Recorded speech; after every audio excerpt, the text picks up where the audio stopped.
Ternyata iklan sampo difilmkan seperti ini. Aktris itu melepas pakaiannya semua. Pakai saja celana ketat sewarna kulit.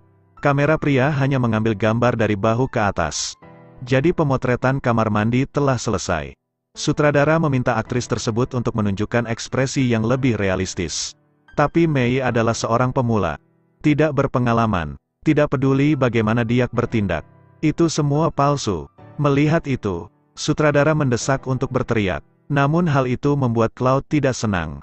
Setelah dipaksa bola-balik syuting ulang adegan mandi puluhan kali, ia memutuskan untuk berdiri dan berdebat dengan sutradara. Air di sini terlalu dingin. Kulitku keriput semua. Sutradara takut pada aktor. Jadi saya hanya bisa memberikan saran kepada Mei. Dia mengatakan padanya untuk membayangkan dirinya menikmati dirinya sendiri. Alhamdulillah, Cloud akhirnya berhasil memainkan peran tersebut. Ekspresinya lembut dan cair. Saat ini, botol sampo tiba-tiba memancarkan cahaya. Sebuah keajaiban tiba-tiba terjadi. Saat Cloud membuka matanya, dia menyadari bahwa dinding kayu penyangga telah berubah menjadi dinding bata semen. Lingkungan berubah menjadi kamar mandi. Segala sesuatu di sekitar sangat berantakan. Di belakang pintu tergantung 4 jubah mandi. Cloud mengeluarkan satu dan menciumnya. Tapi anehnya, ternyata itu adalah aroma favoritnya. Jadi dia dengan cepat melilitkan jubahnya ke tubuhnya. Kemudian, dengan hati-hati membuka sayapnya, tiba-tiba 2 anak berlari di depannya. Di sofa ada seorang pria bermain. Baru saja melihat Cloud, kalimat pertama yang dia katakan adalah istri. Mengapa kamu mandi begitu lama? Cloud membeku selama 5 detik. Setelah mendapatkan kembali ketenangannya, dia mengira ini pasti lelucon. Jadi Cloud buru-buru membuka pintu ruang tamu. Berlari keluar dan meneriakkan nama direktur. Pria itu melihatnya, lalu menariknya kembali. Apa yang kamu lakukan? Ternyata saya tidak ingin orang lain melihat istri saya seperti itu. Apakah Anda gila? Lelucon ini agak berlebihan. Direktur, kemana semua orang pergi? Apakah Anda memasukkan obat ke dalam botol sampo? Mengapa semuanya menjadi seperti ini? Menghadapi pertanyaan Mei, pria itu menegaskan bahwa dia tidak bercanda. Dia mengatakan namanya dan Cloud adalah istrinya Julie. Mereka memiliki 2 anak bersama. Tetapi Cloud tidak dapat menerima kenyataan yang tidak masuk akal ini. Dia cepat-cepat memakai bajunya dan bergegas keluar rumah. Lalu cepat-cepat naik taksi di pinggir jalan. Karena ingin melakukan hal pertama untuk menemukan pacarnya David. Begitu sampai di rumah David, Cloud langsung melepas mantelnya. Kemudian dengan lelah berbaring di sofa. Dia berkata ingin tidur. David tidak mengerti apa yang terjadi. Jadi dia bertanya siapa dia. Kali ini, Cloud benar-benar panik. Mengapa pacar mengikuti semua orang? Saat Cloud hendak mengamuk, tiba-tiba temannya Julie keluar. Dia hanya memakai baju tidur. David, ada apa ini? Mengapa kamu di sini? Bagaimana dia? Kenapa dia memakai baju tidurku? Cloud mengira dia diganggu oleh sahabatnya. Jadi dia marah dan kembali ke taksi lagi. Dia meminta sopir untuk mengantarnya ke bar. Tempat teman-teman sering berkumpul. Setelah memasuki bar, dia terus minum alkohol. Setelah minum, bertanya kepada semua orang apakah ada yang tahu tentang David dan Julie bersama. Tidak hanya semua yang saya kenal tetapi semua orang di sini tahu itu. Ya. Jadi dia hanya bersembunyi dariku kan? Bisakah Anda meminjamkan saya 200.000 ongkos taksi? Paman itu tertawa. Gadis, siapa kamu? Setelah bertemu dengannya pertama kali, dia meminjam uang. Kali ini Mei mulai sangat khawatir. Kemarin teman-temannya minum bersama, tapi sekarang mereka melihatnya sebagai orang asing. Tanpa sepeser pun di sakunya. Cloud, aku hanya bisa bertanya pada sopir mengantarku pulang. Tak disangka tengah malam itu, David tiba-tiba mengetuk pintu meminta untuk tidur dengannya malam ini. Melihat tato di perut istrinya, tiba-tiba dipenuhi kegembiraan, bertekad untuk memainkan pertandingan malam ini. Tapi dia tidak tahu bahwa istri di depannya sebenarnya hanyalah orang lain yang identitasnya tertukar. Kehidupan baru membuat Cloud merasa sangat tertekan. Dari posisi aktor terkenal, sekarang dia hanya bisa menjadi karyawan biasa. Hari itu, direktur memanggil Mei ke kantor. Tanyakan padanya mengapa kamu terlambat. Setelah mendengar itu, Cloud kehilangan ketenangannya. Dia menatap wajahku dengan saksama. Perhatikan baik-baik. Apakah Anda melihat sesuatu seperti staf Anda? Aku hanya tahu aku seorang aktor. Kenapa tidak ada yang memperhatikan? Saya menjadi gila. Aku akan menjadi gila. Saat ini, sutradara tiba-tiba berubah warna. Dia mengakui bahwa dia memang Cloud. Tapi tempat ini tidak nyaman. Ini harus keluar untuk bisa menjelaskan. Jadi dia segera membawa Mei keluar kota. Kemudian perlahan-lahan sandarkan kursi ke belakang. Awan menoleh untuk melihat. Hasilnya mendeteksi adegan sensitif. Sutradara melepas celananya di siang bolong. Pikir dia ingin bermain trik. Cloud tampak sangat tertekan. Jadi dia dengan cepat melompat keluar dari mobil. Pada titik ini, selain mengeluh kepada Tuhan, dia tidak tahu harus berbuat apa. Malam itu keluarga David berkumpul untuk makan. Kakaknya bahkan mengajaknya bermain. Cloud terkejut saat mengetahui bahwa orang itu sebenarnya adalah direkturnya. Ternyata dia adalah adik iparnya.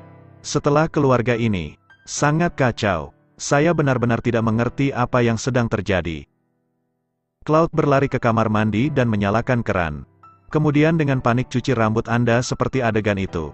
Dia berharap melakukan itu akan membalikkan sihir. Biarkan aku kembali menjadi awan awal. Tapi hidup bukanlah mimpi. Setelah beberapa saat, oleskan pukulan panas di kepala. Awan membuka mata mereka untuk mencari tahu. David dan semua orang memandangnya seperti orang gila. Jadi orang-orang memaksanya untuk dirawat di rumah sakit.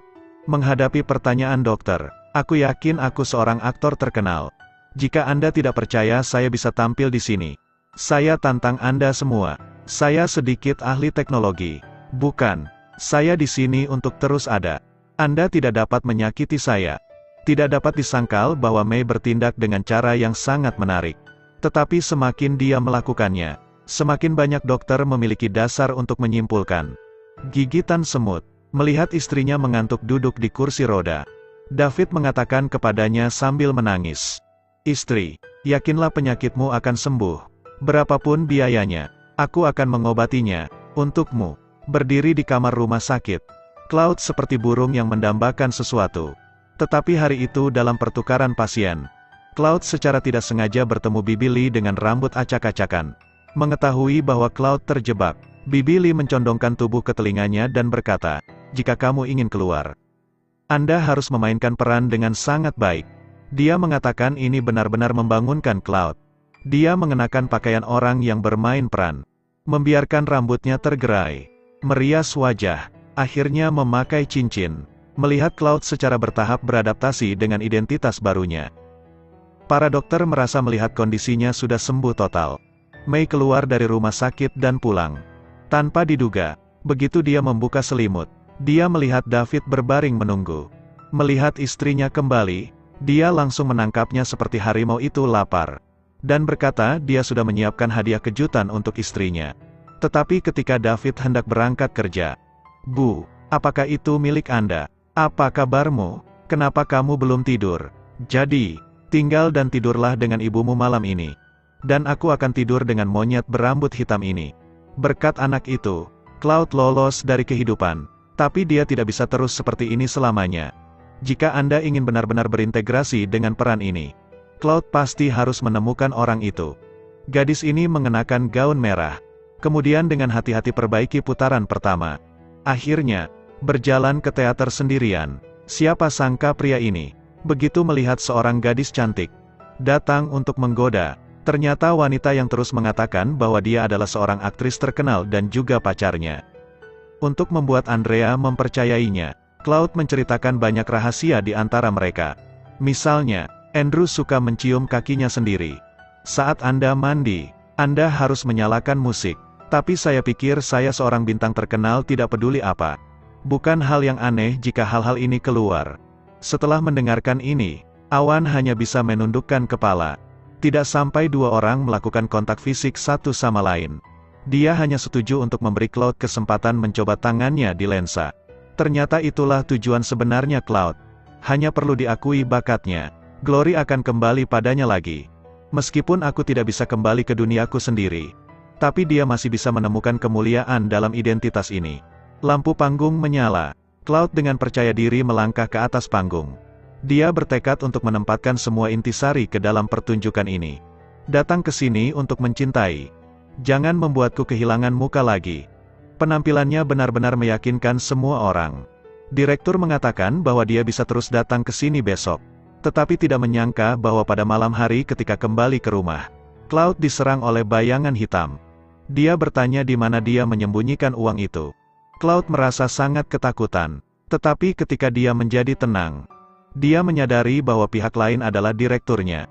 Begitu ya, kalian mencuci uang kan? Untungnya, David muncul tepat waktu untuk melarikan diri dari kehidupan. Tetapi kemudian dia mencari setengah hari dan masih tidak dapat menemukan uang kotor. Semuanya terlupakan. Kemudian, pada siang hari, Cloud tinggal di rumah, dan pada malam hari pergi ke teater untuk berlatih. Suaminya yang tak berdaya, David, diusir dari kamar olehnya. Walaupun aku harus tidur sofa, tapi dia tetap tidak berani menghidupkan istrinya. Sore itu dalam perjalanan pulang, Cloud secara tidak sengaja mengalami kecelakaan di persimpangan. Kecelakaan itu menyebabkan kerusakan parah pada mobil. Tapi David tidak menyalahkan Cloud. Apakah Anda hanya peduli dengan nasib istri Anda? Ketulusan David menyentuh hati Cloud. Dia akhirnya menikmati istri barunya. Saat David tertidur lelap, Cloud tiba-tiba menyadari bahwa meja riasnya bermasalah. Jadi saat tidak ada siapa-siapa, Cloud diam-diam mendorong meja keluar untuk memeriksanya. Ternyata disitulah pengawas menyembunyikan uang kotornya. Jumlah uang itu berjumlah jutaan dolar. Keesokan harinya May memutuskan untuk menulis surat hati kepada suaminya.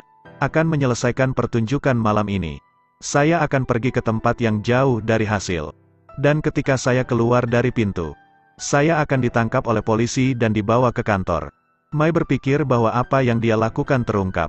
Siapa yang tahu ketika dia melihat pengiriman polisi. Dia tertawa terbahak-bahak.